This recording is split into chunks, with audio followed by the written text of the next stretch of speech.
कहते हैं शिव को पाने के लिए मंदिर जाने की आवश्यकता नहीं होती, लेकिन अगर आपको सच में शिव को समझना है और अपनी ही अंतरात्मा से मिलना है तो एक जगह जरूर जाना चाहिए, तुंगनाथ।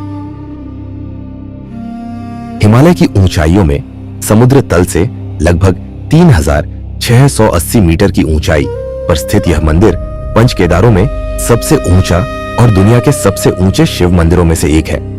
तुंगनाथ यानी शिखरों के स्वामी। और सचमुच यह मंदिर बर्फ से ढकी हिमालय की चोटियों के बीच चंद्रशिला शिखर के ठीक नीचे खड़ा है। लेकिन तुंगनाथ की कहानी केवल इसकी ऊंचाई से नहीं बल्कि महाभारत के बाद के अपराधबोध से शुरू होती है।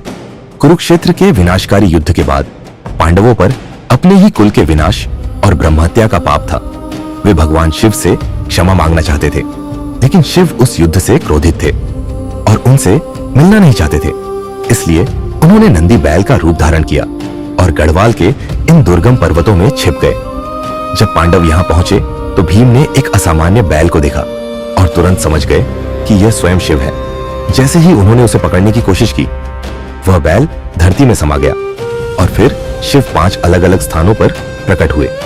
केदारनाथ में उनका कुबड़, रुद्रनाथ में मुख, मध्यमहेश्वर में नाभि, कल्पेश्वर में जटाएं और तुंगनाथ में प्रकट हुई भगवान शिव की भुजाएं। इसी कारण तुंगनाथ वह स्थान माना जाता है जहां शिव की दिव्य भुजाओं की पूजा की जाती है। कहा जाता है कि पांडवों ने अपने पापों से मुक्ति पाने के बाद यहाँ मंदिर का निर्माण करवाया, जिसे बाद में आदि शंकराचार्य ने पुनर्जीवित किया। लेकिन इस पर्वत से एक और अद्भुत कथा जुड़ी है। मान्यता है कि रावण, जो शिव का महान भक्त था, उसने भी इसी क्षेत्र में कठोर तपस्या की थी और वर्षों बाद जब भगवान राम ने रावण का वध किया तो उन्होंने भी इसी चंद्रशिला शिखर पर ध्यान लगाया ताकि ब्रह्महत्या के पाप से मुक्ति मिल सके।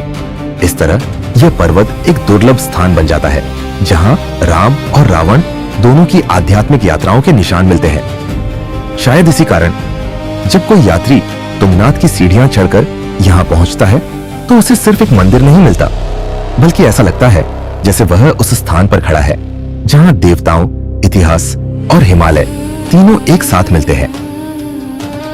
जय भोलेनाथ।